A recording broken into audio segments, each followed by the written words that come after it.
to Whose Turn Is It Anyway, your board gaming podcast that takes our listeners and centres them directly within our gaming group. I'm joined by Davey and Adrian, where we journey into the Lacerdaverse to chat about a discovery of Vital Lacerda's deluxe games published by Eagle-Gryphon Games. How are we doing, gents? So, right. Oh, got a little story. So, we right played... off the bat. Yeah, why not? I'm going to jump into it. So, fine. we played Lisboa the other day, yeah? Yeah. Friday the 13th, yeah? Yeah. So, I get home, and I think, oh, yeah, that was a good game. Open the door. About an inch of water, yeah? What, So, in your house? In my house. So I walk in, go around the corner, and the tap is just fully on, and it's filled up the sink, and it's gone everywhere. Oh, And the first thing you do, you're just like, oh my god. So I call my partner down, and she's like, oh my god, I swear I turned the tap off. But anyway, we worked out what had happened is my dishwasher had popped open, the book on the shelf had fallen off, hit our draining board, which has a tray on it and had a pan in it. Yeah. The pan flew off, hit the tap as it fell down, Knocked it off. and then hit the plug, so it plugged the sink and then turned it on. My missus had a migraine about 9 o'clock, so I went to bed, but luckily the dishwasher popped over at about 10. We got back about 11, so the rest of my evening was using a wet vac because there was literally an inch of water all down the bottom of my house. Oh, mate. Friday the 13th, why not? So that was my weekend. And thematically, it works for Lisboa because you were collecting flood Because cubes. we're blood. Weren't you? Which we'll talk about later, right? Yeah, But, I know. That's what I was having to do, is just sort out some flooding in my house. so basically what happened is like those videos you see on TikTok or social media where they things actually hit... set them up. Yeah. It's Mousetrap Is it a Von Neumann? in real life. Is that one? Is it Von Neumann machine? Yeah, I can't remember what it's something called. like But anyway, that. it was like Final Destination. That's the only thing I can remember of. It's like, I feel it was like the Final Destination flooding of my house. Except no one died. Except no one Thank died. God. Well, Yeah, when you yeah. said it put the plug in, I was like, wait, what? Yeah, So no, I was the thinking plug's a pop electric plug. plug. I yeah. was thinking, And they put the toaster on, put some bread in. Like, wow. Well, yeah, the toaster falls off and just electrocutes the floor. That would have been proper Final Destination. But yeah, So I you had thought- fun then? Yeah, I thought I'd get a genuine reaction from you two without telling you. I thought I'd tell you on the podcast. Oh, so. wow. Fair Yeah, enough. that was Well, so I'm alright, but that was a fun weekend. bit of a yeah. weird, like, oh, Jesus. Yeah. What the hell's going on Yeah, here? so I was up to about 3, just hoovering water up. And yeah, just kind of wading around. It was strange. Thanks for sharing. That's all right. Yeah, Generally, wow. Okay. that was my. How am I? I'm good, but You're that did happen at the weekend, straight after leaving here. Yeah. How about you, Adrian? You've not seen or heard from you for a while on the yeah, podcast as well. on the podcast certainly, yeah. And even over Christmas from the group, I sort of just took a bit of a break and Yeah. didn't do a lot of gaming and just sort of relaxed Which is cool. which is good. And changing the back bedroom. So the back bedroom had like a little desk in it before and like a load of like bookcases and that I just never used. Yeah. So I'm now turning that into essentially like a 3.5 metre wide desk that's going to be split up into 3 parts, which includes like hobby space for doing Warhammer painting and all that kind of stuff. And so I'm literally midway through that. So my house is a mess because you kind of, in order to get, I had to get everything out, pile it up everywhere, so that I can do that. But yeah, I'm looking forward to that being finished. Hopefully in the next couple of weeks that'll be done. And all good. Give me a nice space to work in. Nicely done. Cool. By yourself? Yeah, nothing to report. Boring stuff, really. Honestly, I haven't thought this far ahead in the episode. You think of an anecdote because you've thrown me off guard, to be honest, David. But yeah, honestly, it's been games, and more games. So that's, for me, I'm happy. That's life. That's life. Let's play some games. Yeah, that's it. Right. Anyway, should we talk about the games? Yeah, let's go on do with it.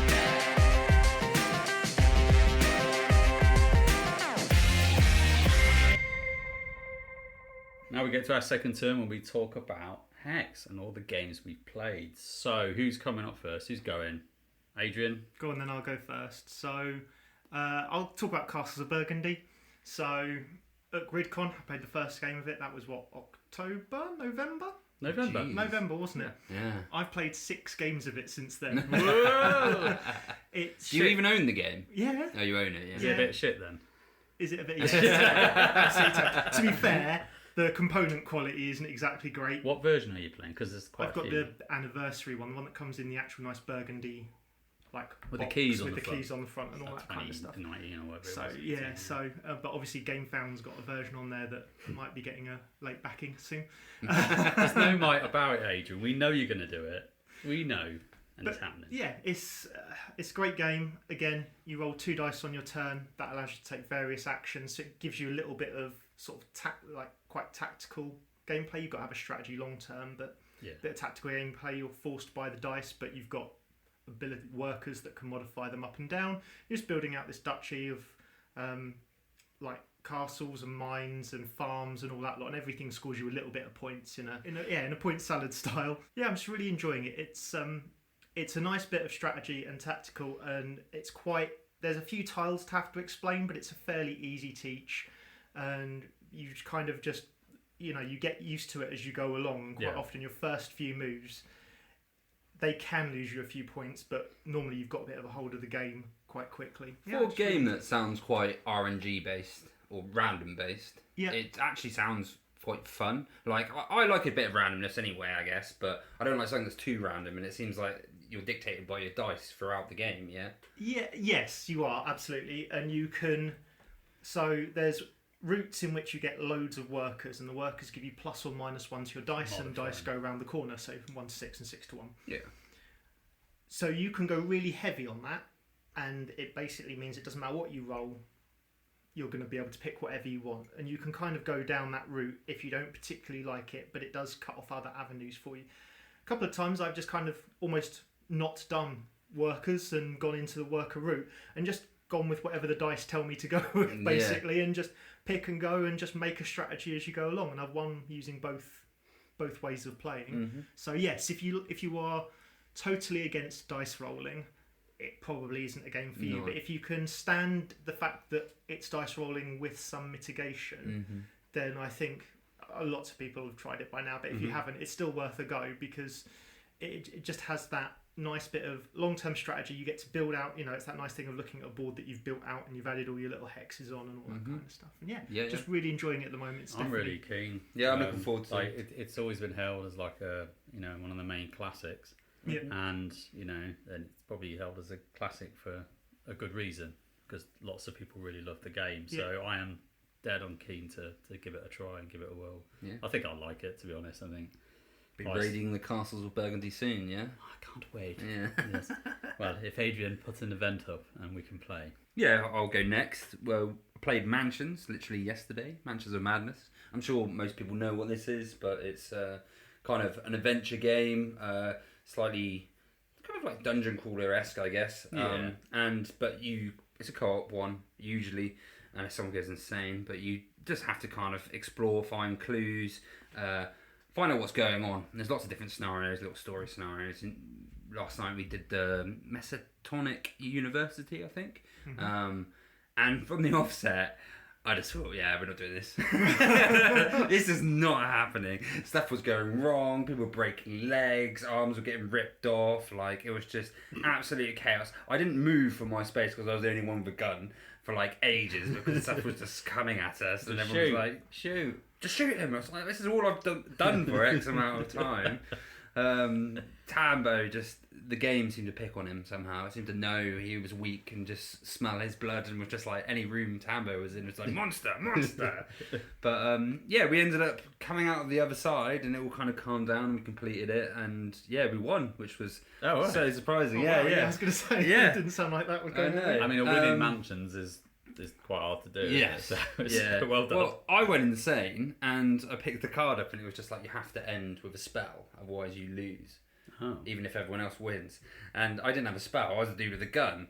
But there was at one point, I was searching some books, and I got this scroll, and it was like +1 to your law, and I just like, oh, Tambo, you know that spell you've got? He's like, oh, it's only one left, it's not that great. I was like, oh yeah, but do you want me to have it just so you're nearly dead? And he was just like, oh yeah, it's a good idea, and gave it to me, and I was just like, yes, but I didn't say anything too right at the end. You can't tell them, can you? Yeah, no.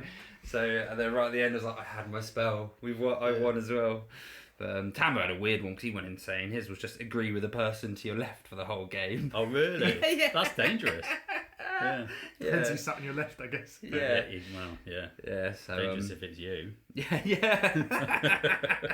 But no, it was real good fun. I do enjoy Mansions. It was just a good laugh had, really. Not much else to say about it. Yeah, cool. Yeah, so I'm going to talk about a game I played, or kind of played on Sunday, which was Europa Universalis. So Curly had asked basically for some help. Curly hates learning games. We know this, right? Yeah. It's his least favourite thing to do. That and punching. Luckily, Becky had got to the box and organised it all before I'd even arrived, so I was quite thankful. Yeah. Thank you, Becky. Basically, we got there, we organised it, we set it up. Setup took ages because you're literally just reading from the rule book and basically following step by step. I saw the flowchart. The flowchart looked. No, you saw one flowchart. Oh yeah, it's the peace flowchart. Yeah, the peace resolution flowchart. You haven't seen the battle flowchart. Yeah. And the various different spreadsheet tables in the rulebook, which is quite hefty.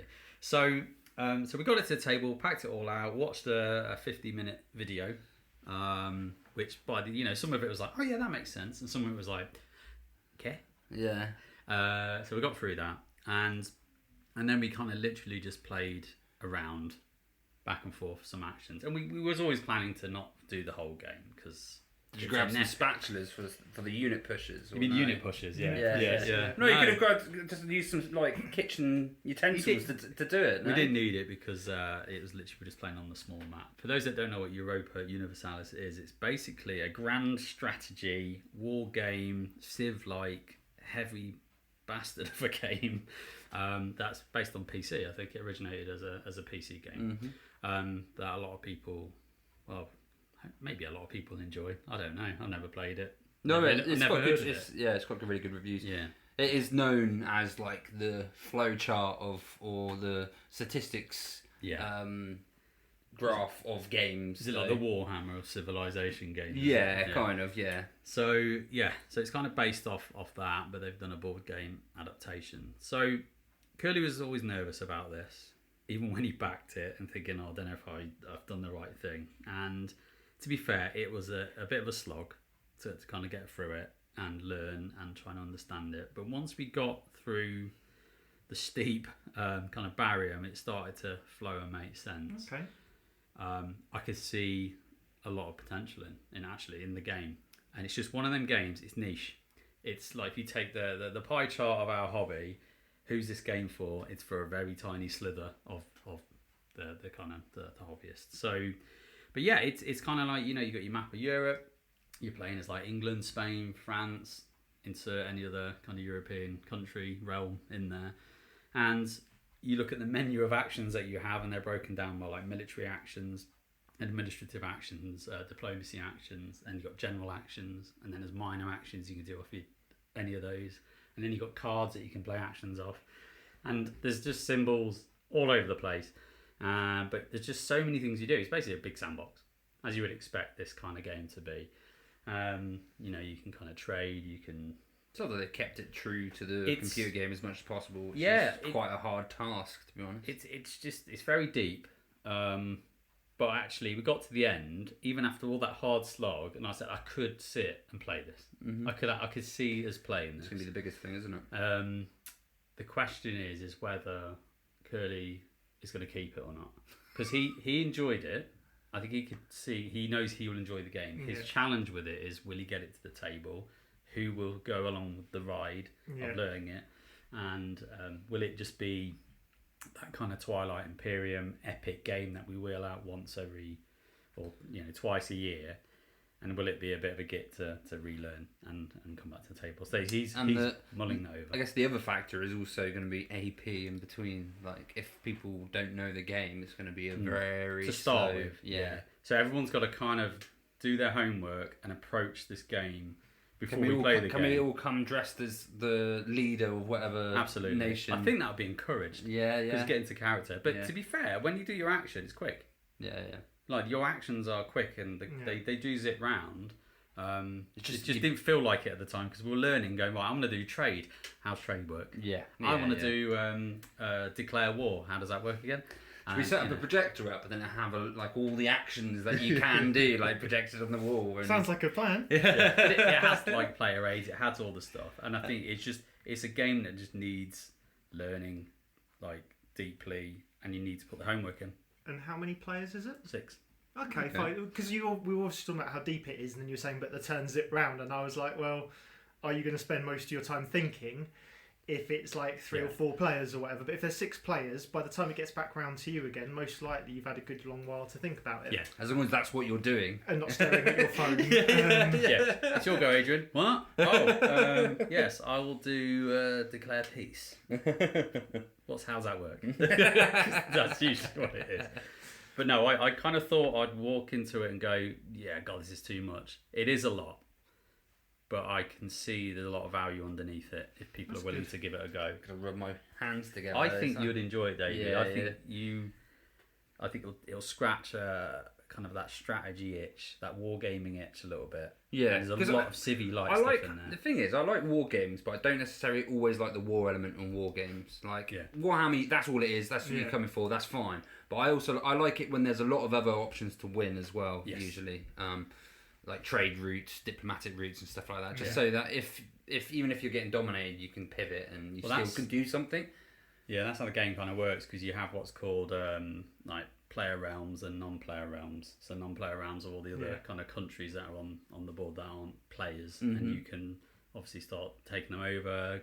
Treating them as a vassal state, and lots of different things. You can do alliances with them. You can do like arranged marriages and all sorts of stuff going. Honestly, it's a mad heavy game. Yeah, but it's got like a little tech tree. It's got a little missions, and that gives you a bit of strategy and guidance of this is what you should be doing if you're England. So again, it's not for everyone. Sounds right up my flowchart, but I'd give it a go. Right, your flowchart. It's like a tree, isn't it? Yeah, right up my tree, but flowchart. Yeah. There we go. There we go. So that's the games we played.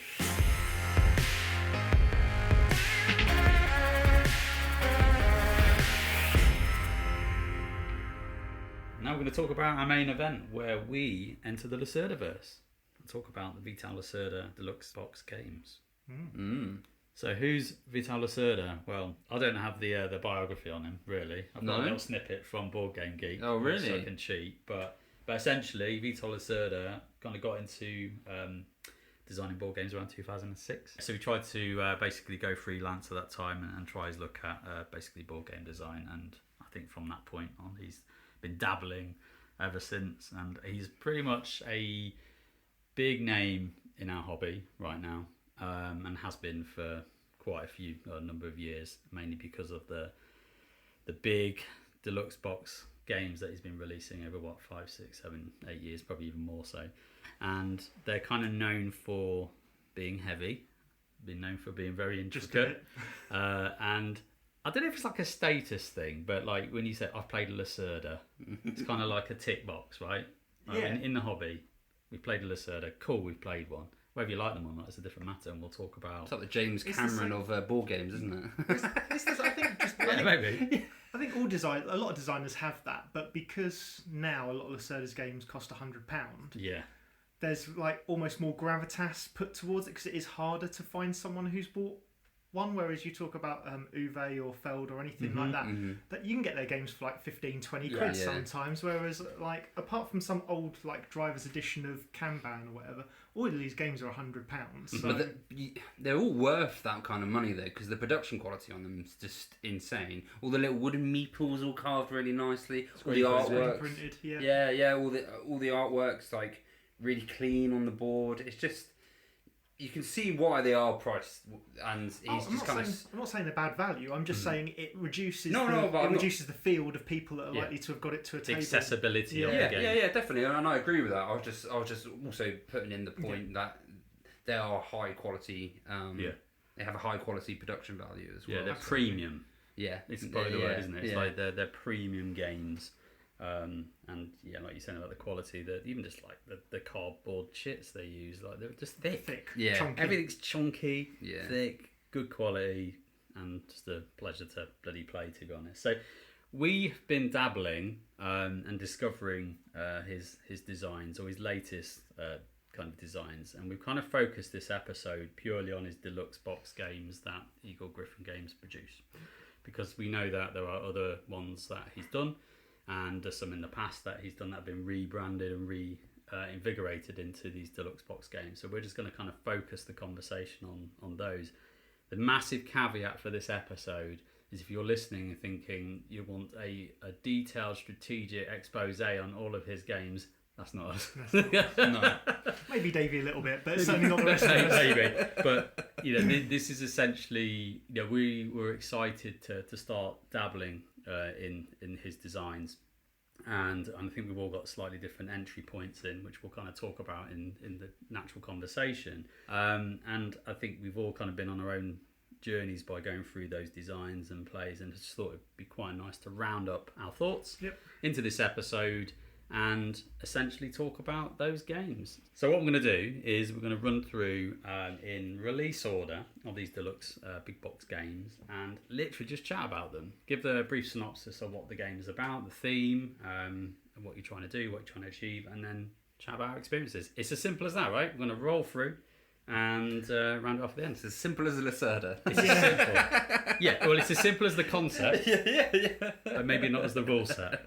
So the first one up, guys, is the Gallerist, which was released in 2015, I believe. And actually, it's the one that only Adrian has played. I know. So me and Dave are going to be quiet. I watched a video on it, and I was like, ooh, I wouldn't mind buying that. And then Adrian was like, back off, I'm getting that game. I was like, okay, fair enough. I think it was a swift elbow to the ribs. There was, He said, no chance, it's mine. You're allowed to buy it. So, Adrian, set the scene.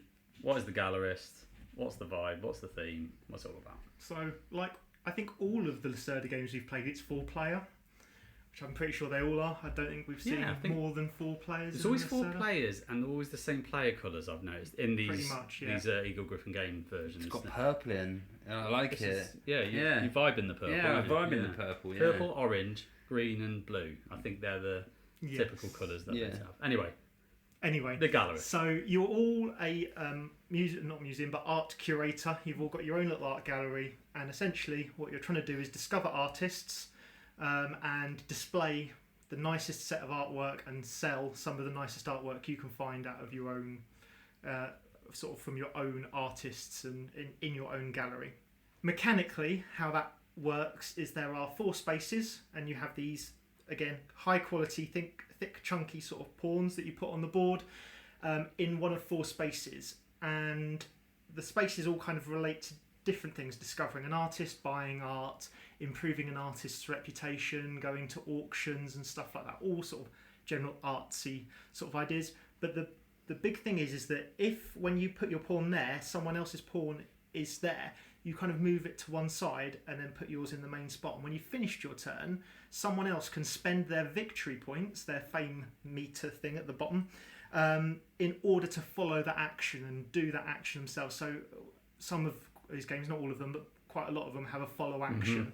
And that is how that follow works. And you have a few little meeples, and one of the actions they can do is, if you leave a spot, you can put a little meeple in that, and it counts as being your space again for moving aside. And it's fairly simple, because all you're really doing is trying to unlock some spaces in your art gallery and then put the works of art in the 4 slots there, sell them, and at the end of the game you want to have sold whatever your secret objective is and displaying whatever your secret objective is. Now there's a few other things, like, again, you spend tickets to pull different coloured meeples into your gallery, and they will increase either how much fame you get, I think it is, or how much money you get. And so you can kind of manipulate how much money everyone is getting, and you can pull them out of other people's galleries as well. So you can kind of, reduce their value. Personally, I think it's the cleanest design I've played. There's no point in me hiding it. It is still my favourite. Lacerda is the first one I played it at GridCon, fell in love, can't wait to play it again at some point. But it's a very clean game. It's got a lot of those interlocking mechanisms of, well, I found someone, so now their artwork, as soon as I decide to buy one, will cost the lowest value, their entry point value, no matter how valuable they are. So you're kind of playing a lot of these interlocking mechanisms of trying to increase fame and buy at the right time and sell at the right time, and sort of try not to give too much extra follow action to your opponents, which, is quite a common theme of like nice games. Ebb and flow kind of thing. Yeah, I think so. It's just, for me, it's his cleanest design. It's got those interlocking mechanisms, but the rules overhead is probably one of the lowest of the ones we've played, and that to me, I like anything that's got a nice, clean, simple design set to it, where it's not all and or and all that kind of stuff, and as little of that as possible. So yeah, I really enjoyed it. I think you guys will like it. I don't think it will hit the top of your lists. I think you've got other ones out there that are probably top of your lists, but I certainly think you'll enjoy it. It's not engine building as such, but it is kind of buying cheap and selling high, and then pushing those levers to try and make that work. Kind of market for trade you. system instead. Okay, yeah, economic. I quite like that. Yeah. So I like that it's as well. it's not engine building in a true sense, but you are trying to manipulate a system in order to get the most out of it, and so there is that similar sort of thought process and tactical process in there. So basically, Art Attack the board game. Yes, for our UK listeners. I was joking. you do look a bit like that head statue. Oh yeah. I didn't say Neil Buchanan, but I'll take it. yeah, there you go. I'll take it. That's Heart Attack. That's Heart Attack. That's a blast from the past. That, isn't Yeah, it? yeah, I know. Jesus. Yeah. I like the look of it from what I saw. It did look, I think clean is the right word, what Adrian used, compared to some of the others where you've got a bit more, not convoluted, but you've got a lot more kind of options with the others. Yeah. But I quite like the look of that. You know, I still like a medium to heavy game over just a... Yeah, I'm keen to play it. It's hard to make any judgments. Yeah. But the game, we've never played it. All No, I've done I is know. seen it and watched a bit of a video, because I think I was about to play it or maybe playing it at GridCon, but the chance of playing Hoplomachus came up and I just couldn't turn it down. Yeah, that's fair enough. So I was like, no, I've got to play that. Chips away, yeah. Chips away. And Well, so we're just waiting for you to buy it, Adrian, so we can play it. yeah, it's on the list. Burgundy comes first, and then then but Gallerist. it is also, what I will also say is the board design is very clean as well. Yeah. They're very specific portions. The symbolism is what I would say is standard Eagle-Gryphon Games, in the fact that it's pretty good. It's not always perfect, but it's pretty good. And the layout of the board is the simplest of all of the boards as well, which I think it's kind of on a level with the Vinhos, I think, of how clean that board design is. Yeah. So Adrian's already said that it's his favourite. So that's the There we spoiler. go. It's gone. So Yeah, everything yeah. else we're going to talk about, we know it's just not going to beat the Gallerist in your opinion. We've spoken about our favourites though. No, so- we haven't. No, have we? there we go. So, but yeah, we should definitely play it. We can obviously give our thoughts as we play it in the future. And I don't, like, none of us have got it in the group, have we? So it's just not been accessible to us to get it. And to be fair, for me, there are other Lacerda games that I wanted to try first, that the themes either clicked with me more, or I just felt they would suit me more. But who knows? And again, this Yeah. was the one that was top of my list. Yeah. So the fact that I like it the most is probably something to do with the fact that I looked at it and it clicked with me. Yeah. Just watching playthroughs and all that lot. So Which is how games kind of work. call to you, don't they? In that way. Cool. Let's move on to the next one then. The next we've got on our list is Vinhos. It's a game about making wine and then going to a show with it, and you've got certain sommeliers that will kind of rate the wine, or they've got certain tastes, and they want the colour, the value, and The region. region. And you have to kind of make your wine to fit their criteria, and then you buy vineyards that go down to your little board. You can get a farm, which increases its value when it's produced. You can get a cellar, which will increase the value you can hold. To be honest, I didn't really enjoy this one too much. It was good. It just felt a lot more linear than a lot of the others that I enjoy. There seemed to be, I mean, this is one playthrough, so this is my obviously opinion of it, and I'm giving it another go just to see, because I won't just shun a game after one play. Me neither. He lies. He lies. Food chain magnet. I'm sorry. So It still stings. It still stings, doesn't it? Yeah, I don't know, and it still seems Yeah, it still- that game was so good. Well, buy it then. No, it's too expensive for my blood. And yeah, it was. Everyone else seemed to have fun with it. You enjoyed it more afterwards when you thought about it, didn't you? In the moment, the bit that I didn't like was the in the middle of the board you've got quadrille. You've got 9 boxes. Yeah. and you kind of have to move from one to the other to take the action, and moving more costs you money, and the more people there are costs you money, and all that kind of stuff. And I found that quite restrictive. The rest of the puzzle actually I really enjoyed. It was how, and like the money and loans and all that kind of stuff, actually I thought worked really well, along with the vineyards and, as you say, sort of upgrading everything. The selling to market took a little bit to get my head around, and I missed a couple of rules at the start, which fair, kind of when you, the fair, promoting your wines at the fair, yeah. So it was some of that stuff sort of in the first whole. Well, there's only like basically 3 rounds of that, isn't there? Yeah. So in the first one, I totally missed a couple of rules, and it sort of threw me a little bit. But that 9 boxes in the middle is quite restrictive, and it threw me off completely while I was playing it, because all I could see was, reminds me of another one of his, but all I could see was what I couldn't do that I wanted to do. Yeah. Whereas other games of his, where I've not been able to do something, I've not gone, I wish I was doing that. It felt like too much of the puzzle. Felt like it overtook the rest of the puzzle, which is a shame, because I really enjoyed the rest of the puzzle around that little 9 boxes in the middle. See, that's the bit I liked. Yeah, I really enjoyed the quadrils, they call it in the rule book. It's that the puzzle of where everyone's going, trying to anticipate where people are going to go, so you can get in their way and get some form of passive income off where people are going. And yeah, just the tightness of that was quite interesting. I've not seen a game do that in that way, and then have all of the various different actions that just explode off kind of the things that you can kind of do. But yeah, that's the bit I really liked. See, my biggest qualm with it was I built this nice engine. I had loads of wine. You did, yeah. I had loads of wine. I was like, pumping out loads of wine. And I was just like, what can you do?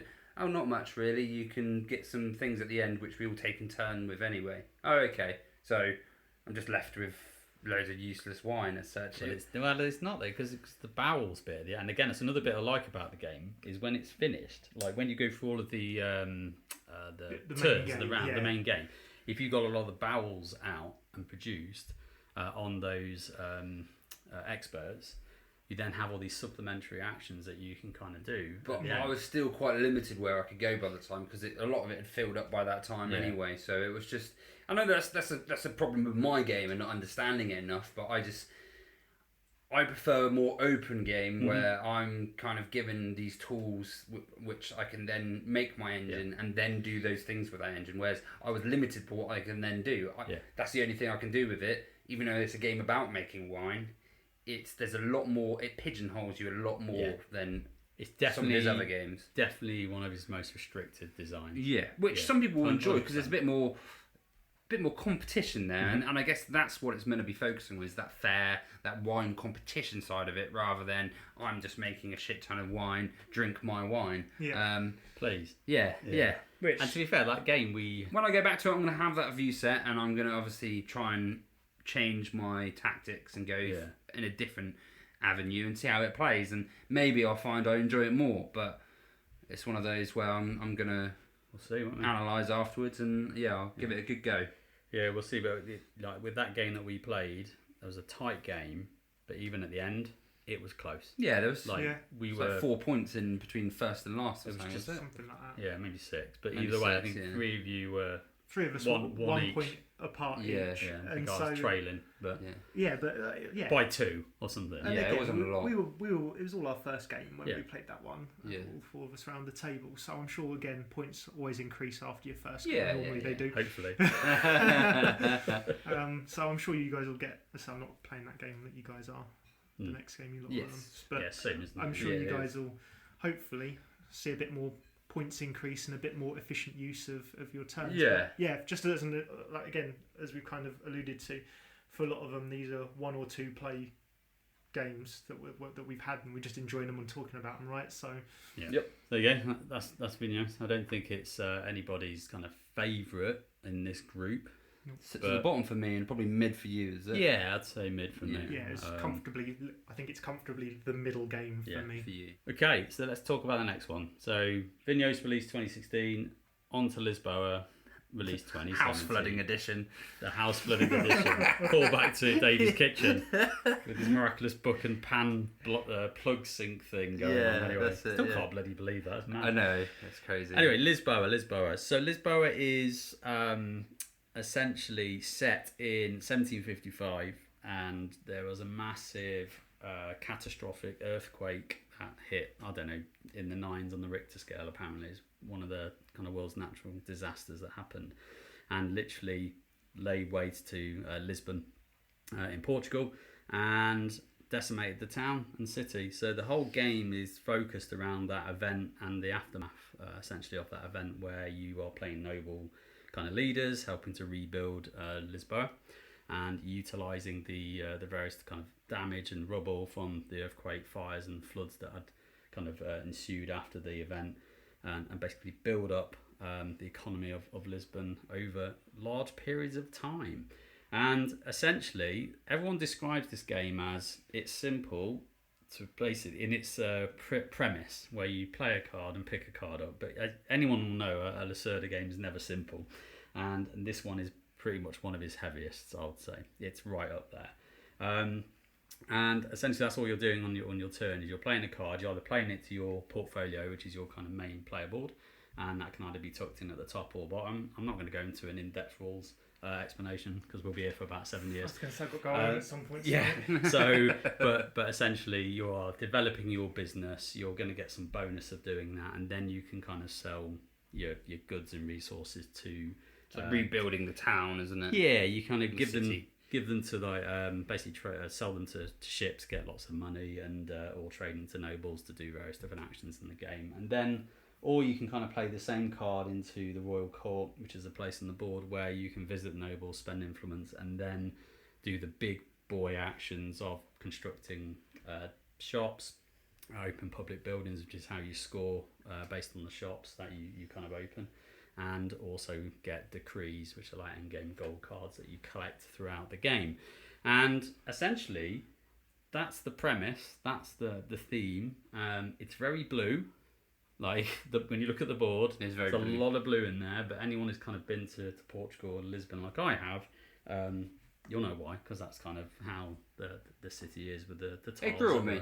I remember the first thing I said when I saw it. I was like, ooh. Yeah. But it suddenly had a bit of character to it, and it just grew on me. Maybe because of the game also clicked, and I started like, ooh, this is actually really, really enjoyable. But yeah, I think it was actually quite a pretty board game by the end of it. Yeah, no, that's exactly how I see it. I mean, again, most of these games are designed by Ian O'Toole, which is probably worth a mention, right? Who is just a master in his craft. Renowned master in board game design, UX, user experience, and just the way things look and operate. And he does more than the art, right? He doesn't just do, I'll put the pictures on and off you go. He literally looks at the experience. Yeah, and where is this best placed? Yeah, and your player boards, the tokens, the icons, the lot. They do make some nice player boards, don't they? They do. Yeah, for sure. Real nice player boards. Yeah, I love a player board. Anyway, we'll get on to that. Ooh, so anyway, Lisboa is hands down for me my favourite. Yeah, hands down. Sits up there for me. It's just elegant in the way that you play. It's essentially when you understand the rules and how it all connects together. I just love the system. I love how it all connects. I can kind of see the paths in what I'm supposed to do, how I'm going to get the points. The puzzle in the way the right hand side of the board, the city board, is kind of laid out with the different streets the of follow actions, trying to work out what someone else is doing as well. That's a big. For me, that's like chef's kiss, because it's like understanding. I want to do that action, which is like, I don't know, the blue action, the Prime Minister, but actually I think. Tambo is going to do that action, so I'm going to do something else and then follow him, and maybe get the best of both worlds, right? And I had the thing where I didn't have to pay influence if I followed, so I was like, oh, it's more efficient if someone else does it, actually. I don't have to pay for it, and then no one does my action for ages. I was like, So you've got to pay attention to the people. But it was good. You've got to pay attention to what's going on, and there's a lot of interaction in this game. Not just the follow, but just even on that city board and selling your wares to people, blocking up ships, where you put public buildings and where you open them is a puzzle in itself. Do I try and set myself up for the future, then other people might get in, or do I get the shops down first and then score them all, but then someone might take my tile? Lots to go on. So Adrian's face. While Basically, you can't see Adrian. He's disagreeing with absolutely everything I am saying. He sits on the polar opposite of this game, and so maybe you can put your counter arguments in, and we'll just tell you you're wrong. Well, I was always raised, if you don't have anything nice to say, then don't say anything at all. But no. But I grew up and I decided I would say it anyway. So this is important. This is why we're kind of discovering these games is that not going to be for everybody. And that's kind of the point of the episode as well, is that you might listen to what we're saying and go, oh, that sounds interesting. Or you might go, no, maybe that isn't for me. And it's just good to have opposing opinions on this stuff, right? Because if we all just said we love everything all the time, it's if you look not at right. BGG, which is always skewed slightly heavy, but yeah. knowing that all of his games are heavy, it's the second highest rated? I think so. That and the Gallerist are very close together, and Yeah. I think they're the furthest opposite parts of the Lacerdaverse, which is why I think they might be as high as they are, because everything else is a bit of a mix of those two ends of the game almost. Yeah. But yeah, I found the board ugly. Art is subjective. I found the little iconography that tells you what that section does tiny and misleading. I pretty much didn't like most of the symbology and the board design. Symbology was hard to pick up. I will say that. It was really hard to determine what something did to start with. Once you knew, and it kind of made sense, but there was no reference points on the board where you could keep referring back to. I mean, there was a 14-page reference guide or whatever it was. Player book. Which the menu is the biggest I've ever seen of a player aid. And the puzzle, there were little bits of it I kind of liked and could see that there was a thing there. But the way it all clicked together, it's the first game I think I've ever played where I've finished the game, a 3-hour game. I still couldn't tell you what half of the points did off the top of my head. I always had to refer to the book for, this does that or that does this. It's just, I enjoy heavy games. I know you guys like heavy. You're probably at the furthest end of liking heavy games, and this was well over the top for me by quite a stretch as well. It might be one of my least favourite games I've played this year. In all honesty, oh, really? that heavy. Whereas I fucking loved it, and I played Revive and Barrage as well this year. So you know, I love Barrage as well. But no, look, Lisboa for me, loved it. Top game for me. Understand why it's not for everyone though. Yeah, definitely not. But yeah, thoroughly enjoyed it. Anyway, I could talk about that for another 17 hours, but Adrian will go home. So let's move on to the next game, which none of us have played, but we'll give an honourable mention, which is Escape Plan.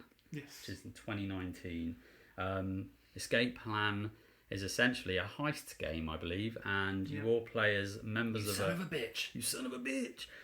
Members of a gang that have pulled off a heist, and you have stashed money, basically your cut of the heist, into various different kind of buildings and locations around the city, and your job is to essentially recoup that money, avoid the cops, and get the hell out of Dodge, I think. But it's a Lacerda game, so it's going to be a bit more complicated than that, I'm sure. For me, it's the one I'm not super keen to play. It's not the one that drives, think, I really, really, really want to play it. I will absolutely play it because I'm keen to try any of his designs out.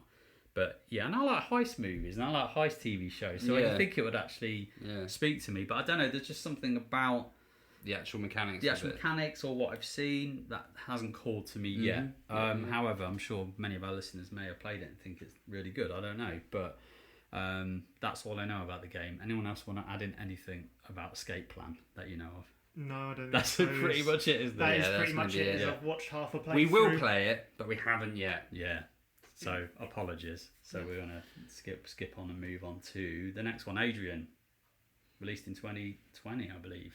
Kanban EV. So not originally released. Yes. Because there's 2 editions before it, but again, we're not doing anything outside of Eagle-Gryphon Games, and this is when it was released for Eagle-Gryphon Games. And I will say they've done a fantastic job of giving it a glow up and making it look a much bigger game, making it look more impressive on the tabletop as well. So the sales pitch on this one's probably the easiest. You run a car factory, produce the best cars.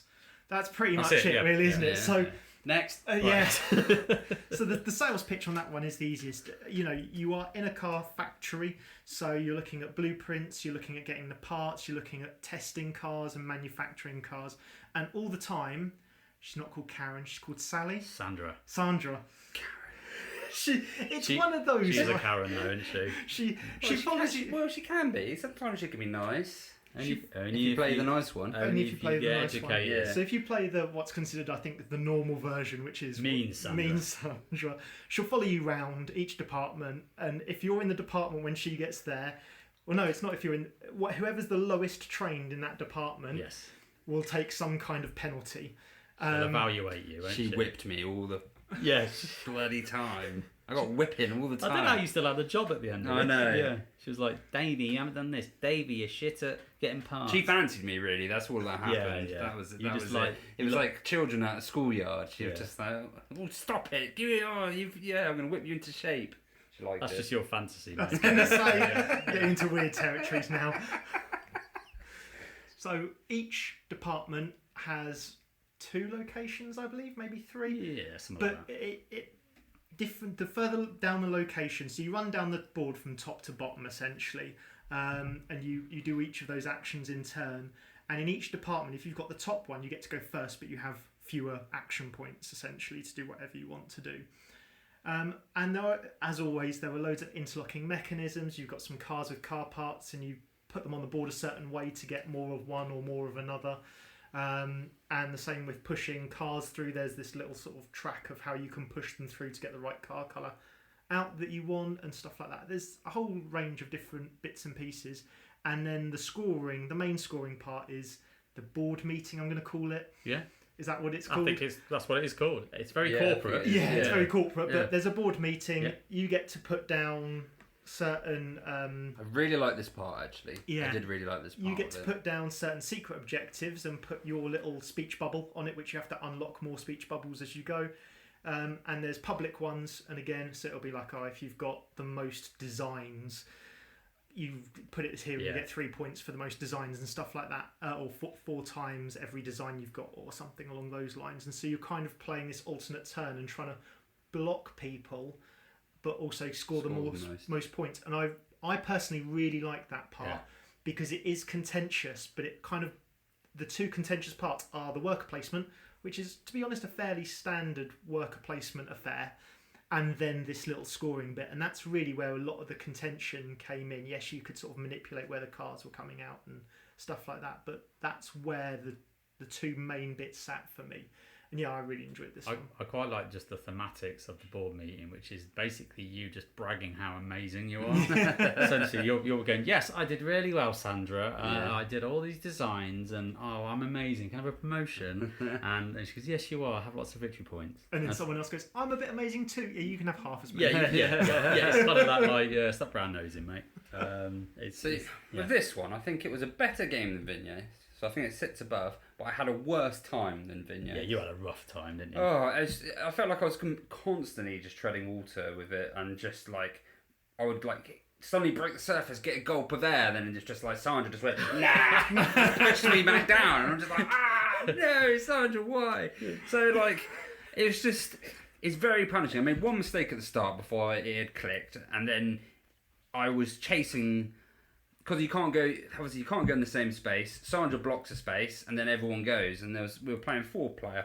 Wasn't much left, and I felt like I was always just kind of trailing with my actions and just never being able to catch up to everyone. And it felt bad because at the start I had already seen my mistake, and I knew it was going to cost me, and I already knew I had lost the game pretty much because I was always just like 2 steps behind everyone. And in a worker placement, that's this kind of fine, that's cost you the game. You know, you've been so inefficient that Sandra's now been following me around. She kept landing on the same space as me because I had nowhere else to go. I was like, right, either I do that really inefficient thing, or I get whipping, or I lose VP. So what I will say is there's a manipulation. So Sandra will go down to the next available department. So if everyone blocks up the spaces, she can't go there, and she goes to the next one. And there was quite a few times where people went, oh, we can do Davey over it if we put both of our people here.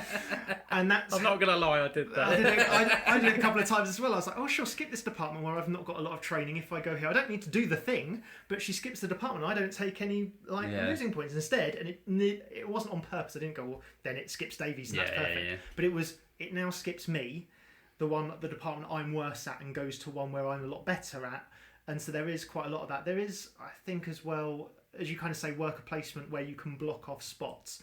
But I didn't feel it was as bad as, for instance, Vinhos and Lisboa for that, being able to block off spots and then totally shutting down your engine, personally. Counter viewpoint, I know you found this one harder than Lisboa, but I found it kind of the other way. I did find it harder. I found it more punishing, and I found, in my eyes, Lisboa, if the game's more open, then you've still got ways of pivoting the strategy and then building upon a strategy if something's then not working for you. Whereas with Kanban, what's down is what you're scoring, and what's in your hand is what you're scoring, and there's not much wiggle room in between other than scoring the cards maybe coming out. But then I can't do that because it's blocked off. It's part of the game, though, isn't it? You're going to have those turns. You can't avoid it, because if people are going to the spaces you want to go to, well, that's it. And if you really want to do the action, you've got to sacrifice your kind of first choosing of where you want to go next time. Yeah, it would have been nice if at least with like Lisboa and stuff, you've got follow action, so you can kind of make up.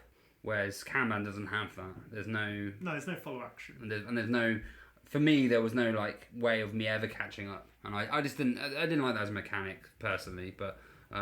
I will play it again, obviously, and see how it goes. And I enjoyed it. I think it has some nice mechanics in it. It's not my favourite. I was expecting it to probably be right up there, to be honest, when I played it, but it wasn't. But I still think it's good. Still enjoyed the play. Yeah, and I still think it's a better game than Vinhos, even though I didn't enjoy it as much. Yeah. On Mars 2020, the basic concept of On Mars is you've got to colonise Mars, but you're making these complexes which are churning out plants.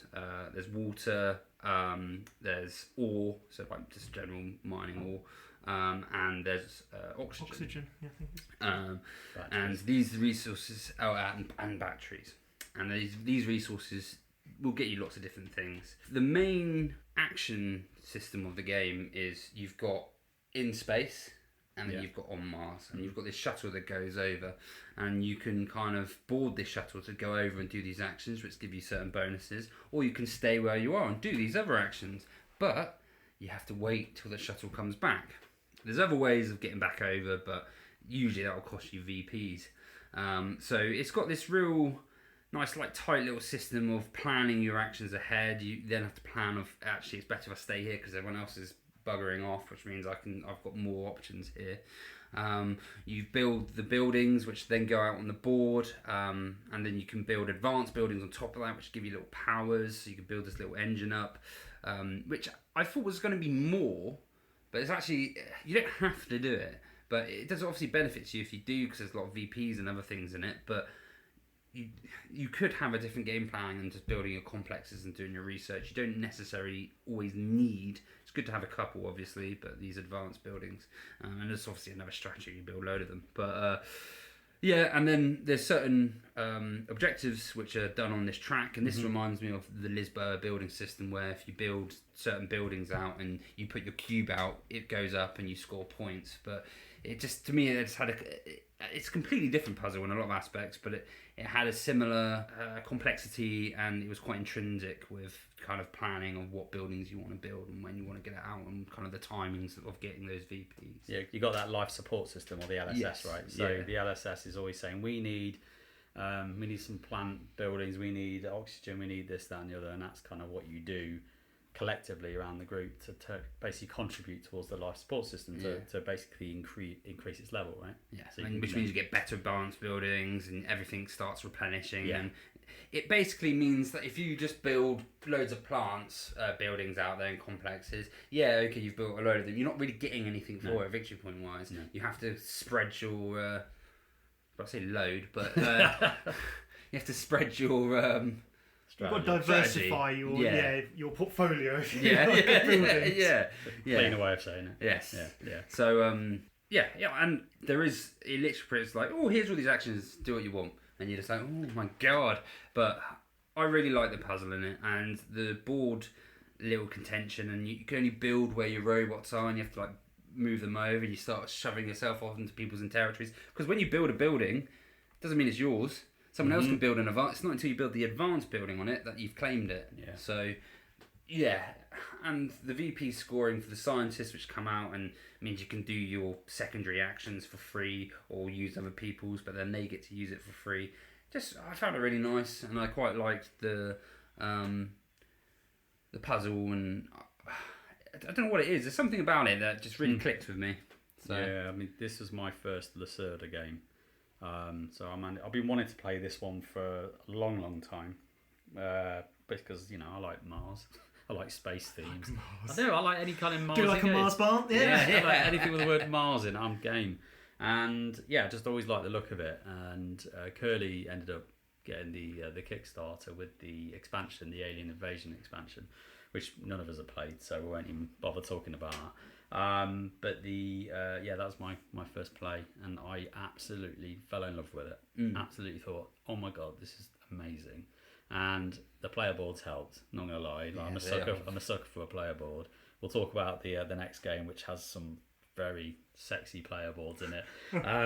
But I just looked at them, I thought, this is just brilliant. Like everything about the whole system. I love the shuttle aspect. That is so interesting. It is very interesting. The interesting part is because I've seen sort of not the same, but I've seen similar mechanisms before. But the fact that the shuttle gets basically slower and going backwards and forwards, if you've made a mistake in your planning, it is quite punishing, because you then have to spend, if you go back to space, for instance, you have to spend 3 turns potentially in space, just going, I only needed 2 turns. Or spend a shuttle and spend or spend a thing, and then you come back. Or do that crap action, which is I just go and do a escape pod to Mars, which no one ever. You're going to do it one way though. It's only one way. Yeah. But so it's definitely the crux of a large portion of the strategy of that game. Is that shuttle action. It's very interesting. Very interesting. Yeah. So no, I loved it, and essentially Curly, who isn't on this episode because he did not like it. No. And I think his challenge with it, or his issue with it, is it's possibly too sandboxy, and actually his decision space is so wide, he just didn't know. Is kind of paralysed by which way to go and what was the best thing to do. He hates action paralysis, and when he gets it himself, it infuriates him. It does. So he got to the point where he's like, I'm just not enjoying this game, and I bought it off him. Yeah, very happily bought it off him. I'm glad you did. Yeah, because I loved it. So, Adrian, your thoughts? It's not one of my favourites by a long shot. There are some really nice parts on this. I think the board design is actually cleaner than I thought it would be when I first looked at it. Considering that there's not a lot of iconography in that on it compared to some games, I thought, this looks a bit messy. But actually, it was a very clean board state. The shuttle was quite interesting. I'm not a big fan of area control and that kind of thing. So while I like things like Quadropolis and Suburbia, which is, like that city builder type, there's a bit more, as you say, with the robots and how far you can build away and all that kind of stuff. Yeah, I wouldn't even say it's area control, though, in a lot of aspects. It certainly has elements of it. It has elements, but it's not going to be how you score later, really. No, it's not, but there's certainly bits that I totally missed on that because of how the board has, when you've got, especially towards the end, it just has a lot of wooden components so much going and cardboard components, and it can be quite difficult to read, but by that time you're normally quite a way through the game, so you've kind of watched it develop to that state, so it's not the worst sin sort of thing that it could commit. But I didn't, the scientists and the buildings to the side were nowhere near as powerful as they seemed, but then you had the scoring, which that bit totally didn't sit well with me. And as you say, it's a sandbox, but it's a sandbox I can't see myself wanting to visit 5 or 6 times, which I think is where you get the value for that game. Yeah, 100%. So I've played this one the most, actually, haven't I? I've played this about 4 times. Maybe more. 5. Yeah. So I think if you're going to be someone who likes it in the first couple of plays and you think I'm going to play this a lot, I think you're going to get a real ton of value out of this. And I think this is why this one feels like the one that has the most cult following whenever you talk to people. But I just can't see myself. It's not an enticing enough puzzle for me to want to visit it 4 or 5 times. I just can't see myself wanting to invest enough time to really, because if I play it another time, I don't feel like I'm going to be any further along than the first time. I think I'm going to be 4 or 5 games in before I start and really click with this puzzle, and I don't know if I'm going to enjoy it as much as 90% of the rest of my collection by the time I get there. So that's again, personal opinions, personal thought. Okay, so let's finish talking about on Mars, and let's talk about the next one. I'm actually going to say, Adrian, you do this one because you've got a nice little story that's associated with this game, and I just want you to do it. I want it. It's Weather Machine. Weather Machine! Yeah. So I just played Gallerist at GridCon. I had the biggest eating grin on my face. He did. I was the happiest I've ever seen him. That's what I said. And was just, when you've got a lot of anticipation for a game, and when it turns out as good as you expect, it doesn't always happen. Like, we're now at the point in gaming where you have high expectations and it's not always met, right? In fact, perhaps more often than not, it's not met because you've built it up so much. Like for our previous episode. I built it up a lot, and then it turned out exactly as wonderful as I thought it was going to be, right? So I played the Gallerist, and then I was sat playing Castles of Burgundy when they drew the raffle, and last one on the list, and Adrian's one, cool. It'll be whatever little games because it's bottom of the list. Oh no, here comes Weather Machine, signed by Vital himself. But what is it? So essentially, the scientist has built a machine to improve weather and to control the weather. Unfortunately, butterfly wing effect, it's making the weather worse elsewhere. And so the board's kind of divided into three things, which are the three things that you as your little scientist group are trying to do. One is assisting the government in building their machines to support with the weather. One is basically trial Lativ's machine and see if you can make it work and test it. And then the other one is counteracting the bad weather and calming it down. I'm not quite sure how you're supposed to do that, but it is there on the board. Yeah. And it's a thing you do. Yeah. It's a worker placement, and it has that thing of wherever you go, however many people to the left of you on that spot, you gain extra resources. So for me, personally, it's one of the games that gives you the most for contested spots. So if you can get there, and you can place your worker anywhere on the spot. So if you're first one there, you tend to go to the furthest right spot. So you're not giving people loads of stuff, but everyone has to move around the board. So at some point you'll end up with two people on the left spots of you, and you'll end up with loads of vouchers, but loads of resources. Goodies. Essentially.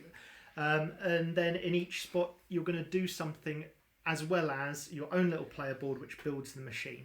So what you're essentially trying to do is build this machine out of yours with the different cogs and chemicals and robots, which also unlocks some abilities and some goodies as you go. And then you're trying to research papers using your bots and chemicals and bits and pieces that you're kind of building in this machine to then build the machine bigger and also to score victory points by running the correct weather machines. It's a tough game to explain, I think. It really is. You did well. I think you did well. Because it's the most obtuse and weird of the ideas that he's had. Yeah. Now, I think he does a great job of it. I have seen talk out there that maybe it's a bit obscure, and I can totally get on board with that because it is. And the teach of it is also quite a tough teach, I think. Yeah, it is, because when I first watched a video of it, I just thought, what the hell is going on here, really? And then when you did the teach of it, it made sense and it clicked.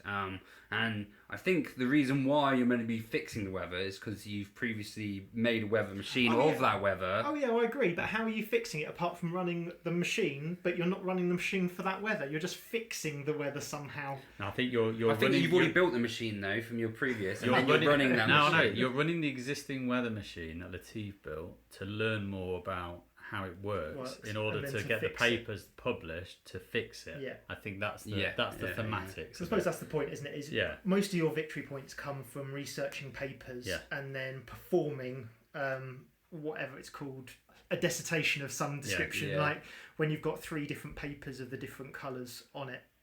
Some academic and I really words. liked that paper side of things, getting that little right book. Combinations in the books, and then it was so nice. I think this is my favourite Lacerda. Oh really? Yeah. So it's up there for me definitely, but it's, as I've sort of already alluded to, it's not my favourite. But I think mechanically and purely mechanically, ironically for a weather machine, I think this is the nicest meshing of rules in one of these complex overlapping games of his. For me, I think it's now explaining it and sort of trying to put a theory and a reason to it is probably one of the more difficult ones. But I think the way everything slots together and the way you score points with these I can't remember what they're called now. They're like income markers that allow you to then take your personal goals and slot them on the board and turn them over.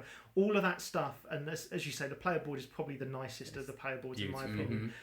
All of that stuff meshes together really well and ends with a nice, satisfying experience. Personally, I think there is some design. I think the way that they've labelled and designed each section to show you what everything does is pretty good, because it is probably the most steps of each section. One action is 17 steps. Yeah. But they've made it nice and chunky on the board so you can see what everything does. But yeah, I think it was the most combo heavy for me. At this point. It was the most combo heavy for me. There was a lot of you could do this and then I'm doing this and then doing this and and I could spend this to then do this action, and I was just like, I've just done 5 things in this one minuscule action kind of thing. Maybe not 5, but it just felt. You could get to 3 easily. Yeah, you do the left side, the right side of a place, and then do a piggyback for both of a robot. Yeah. Release a robot and then do another. And it felt, even though there were someone would go somewhere and you think, that screwed up my whole plan. There was a lot of thinking of being like, but I can still gain a lot of points by doing this and there was just always avenues to go down, and it wasn't the pigeonhole game of Kanban or Vinhos. It was just, for me, very open. And it felt like, even though I cocked up about 4 or 5 times, it didn't feel that punishing, even because there was always things to do, which was quite nice for your, I think it's because going somewhere else gave you vouchers to go somewhere. So even if you didn't get much out of going there, you got vouchers ready for your next turn. It's always a setup, wasn't it? It felt more of a setup. At least, I'm going here and I'm going to get a rubbishy turn. Yeah. But I'm also getting more vouchers for the next one. Yeah. And if it's full up now, by the time it gets to you, the likelihood is that spot's not full up anymore. Yeah. In kind of a way that Kanban didn't do sometimes. No. And the warehouse was a lot more. It didn't feel such a wasted action to go there, because you could build up everything and then go to the warehouse and then bang, you've got all your supplies back in. Off you go again. Turns. And the combos as well meant that you didn't spend resources. So if something said, as a combo, you get to build a robot, you didn't have to spend the resources to make the robot. Yeah. Which made it like that combo thing of, actually, I want as many combos as I can off of one action, because that one action costs me something. All the combo-y stuff doesn't. Yeah. And so you were looking for those combos, and it felt, although it was probably a bit more obscure and a bit harder to teach, I felt that one thing in your head that I need to get as much free stuff off of every action gave you something to head for. And if you don't have a strategy as such, you can just do that, and you'll just from being efficient, you'll be getting things. Something. You'll see the opportunities. Yeah. They just become apparent to you because you're all set up for them. But should we play that now? I think this is the only game in his collection that we probably all agree on. Yeah, I agree. Bar Gallerist, because we've not played it, but I think I think it's wonderful. I think I love the design of it. I love the theme of it. It's a really pretty board. It's just bloody fun to play, and the bit you haven't talked about, which kind of broke me a little bit, but it was great in a good way, is the tiles that you get on your board off to the right, where you have to kind of build up the slots and sections for your robots and chemicals. Like the paper and all that kind of stuff. But it's just like, well, I need to put 2 tiles together to have a red slot, so I can put a red chemical in. On the right hand side. That, just getting that puzzle in itself. Was quite interesting, and trying to work it all out. But also quite freeing in the sense that it says at any point you can rearrange it. Yes. Which is very rare that you see those kind of things. Is you collect it all, and at any point you can rearrange it to make most of all the slots you've got. And I thought that was a pretty nice as long as you weren't trying to have extra slots or moving things off, you could do that. Yeah, you can break it, but you're flexible in what you store where. But so Weather Machine. That's the one that we agree on. All three of them. I think so. So are we good? It's our no man's land in this war. I think, if you were to summarise this kind of main event, is that there's probably a Lacerda for everyone. And it's just finding out which one. I say everyone. There's probably Lacerda for everyone who wants to play a heavy game. Yeah, I think that's the caveat. Medium to heavy Euro.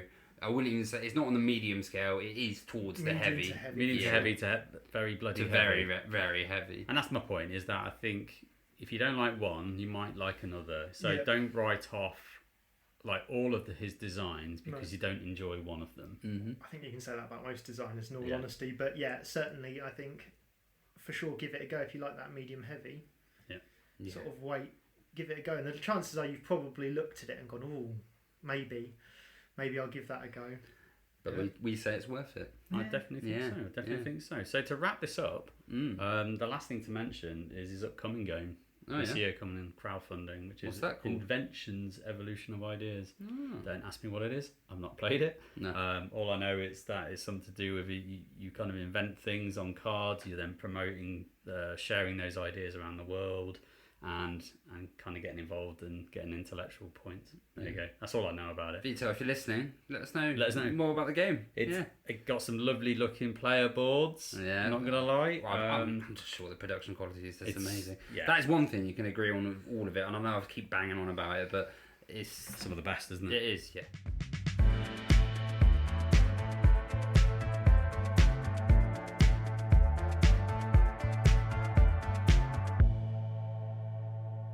Okay, it's time for the listeners' questions. So this time we've got a question from Paul Richards, who's emailed in.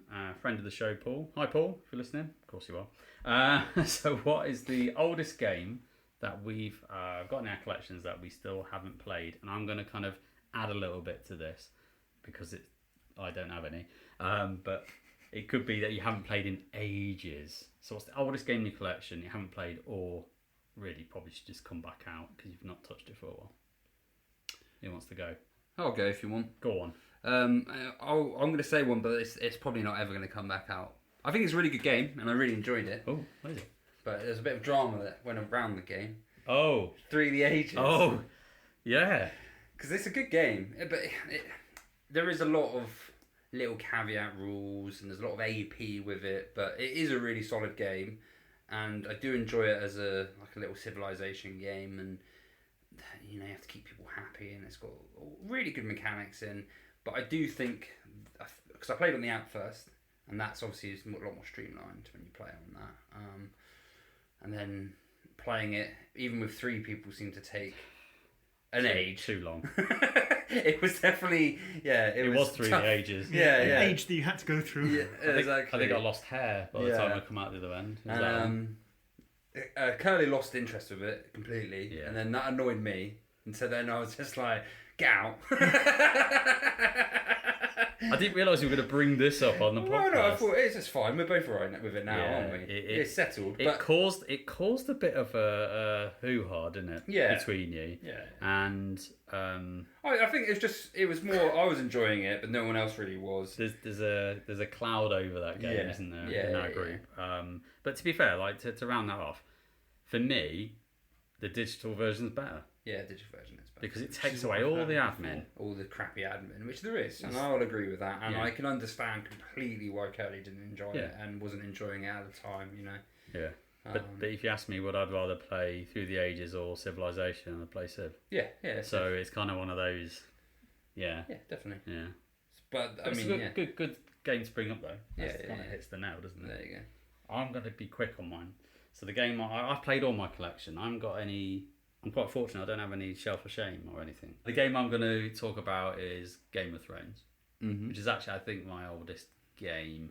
I actually went through my collection on Board Game Geek just to try and get the years and work out what was the oldest game, and I think that is 2011.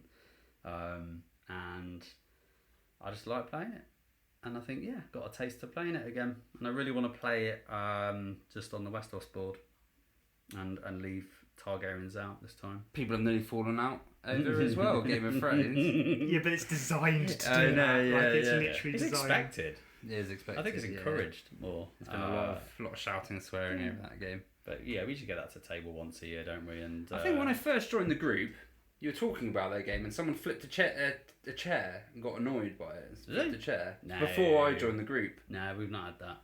No, we've had people pissed off. Yeah, but no one's chair flip. No one's got like. It's like the step down from table flipping. It's like flip a chair. Yeah, it's like I don't want to flip the table because that's just rude. So I'll just do the chair and then walk off for a bit. That's it. Yeah. No. It's all good. But that's mine. What about you, Adrian? Probably Nussfield. So so this is it. Is my plan last year was to try and visit as many of the big designers as possible. And at the very beginning of the year, in fact, it might have been the year before that, when I was first thinking of this idea, I was like, I need to buy a Uwe game. And watched Paul Grogan's thing on it. It looked amazing. Thought, absolutely going to get that. And then every time I've gone to say to someone, should we play that? I've thought, It's Icelandic fisherman in a. Sounds great. Yeah, I want to play it. In a fish share, like it's got stocks and shares, but in fish. Standard away fashion, I like it. It looks great, and I think, I'll probably enjoy that. But every time I've gone to teach it, I thought, I don't know if I want to teach this game, and I don't know if it'll land with the people that I would normally first to teach a first game to, sort of thing. So it's just kind of sat on my shelf, and pretty much every time I've had more stuff on the shelf of shame, it's kind of been on top of it almost, and just, let's teach this instead. And so it's kind of stuck around there. It's been on the shelf for 18 months easy. So yeah, like even now I'm going, maybe I should get Ottawa, because I reckon that's there's a lot of buzz around that. I reckon that's probably a more palatable Uwe game than. That's what it looks really good. Because I don't want to play for his first one. I don't want to play one of the the polyomino games, because I've got Baron Park and I love that, and I don't see myself needing another polyomino. Feast of Odin was really good though. Yeah, I've watched that and thought that didn't look. It's really good, and then you break the puzzle, and then I was kind of bored of it, but it was good. So I wasn't bothered by that, and just same as I'm not really bothered by Agricola and Caverna, in all honesty. Oh really? Yeah. So what's the other one? Lowlands? Is it Highlands? No, so Lowlands was a Uwe inspired game that Uwe put his name against and said this is going to be a very Uwe style game. Oh, okay. And so I looked at that for quite a while as well. I've looked at that a lot. Drowning Sheep. What else can you? What else do you want from a board game? I'm not sure that's what you're supposed to say. I think you're supposed to save the sheep. No, it's supposed to save the sheep. Yeah. There is a lot of drowning sheep. In it. So so that's been on the shelf of shame the longest for sure. Okay. Yeah. Well, sweet. I'll be up for playing that. I like Uwe's game. Yeah, same. Yeah. So still no Uwe game for me, but get it to the table. Adrian. Yeah, get it to the table. Get it. Along with Weather Machine, pen it in. Cool. Thank you, Paul. Thanks for the question, and keep them coming in. Cheers, Paul.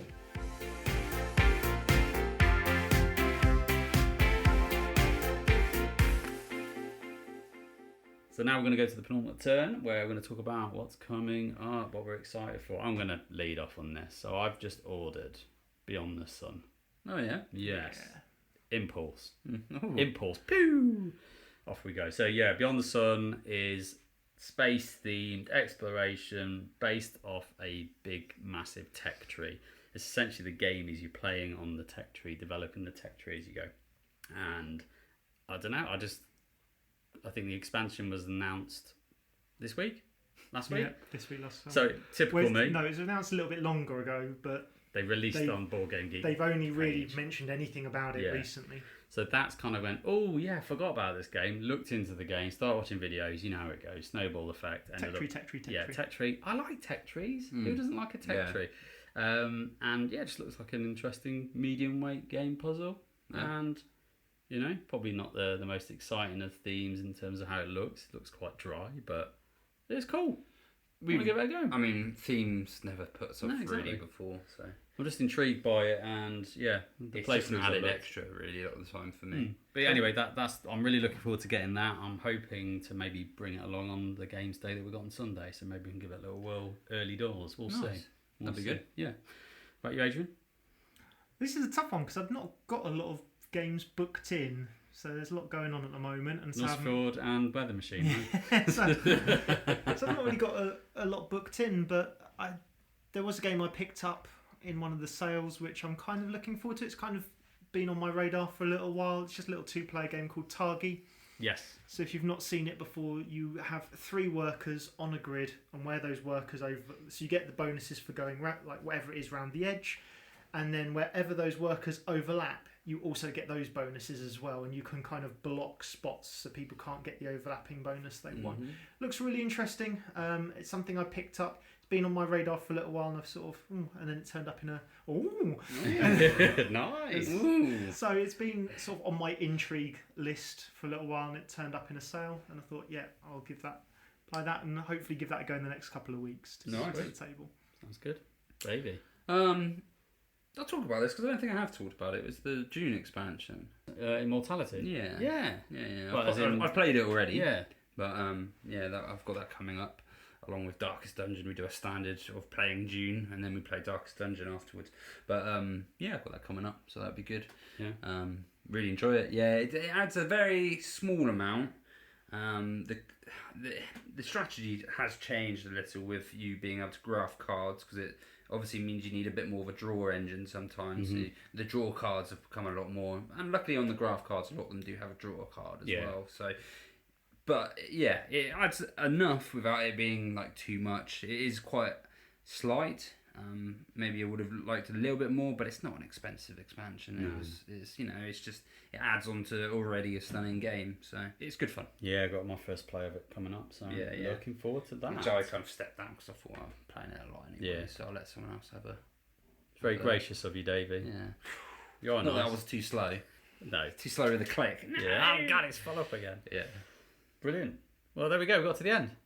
Yeah, we did it. God, it's the Lacerda episode. I'm tired now. Talking about all those heavy Lacerda games. There's a lot. Well, I could easily play a web machine right now. Well, that's true. Yeah, bring on Lisboa. Adrian will leave. I do have to go, so that'd be perfect. Yeah.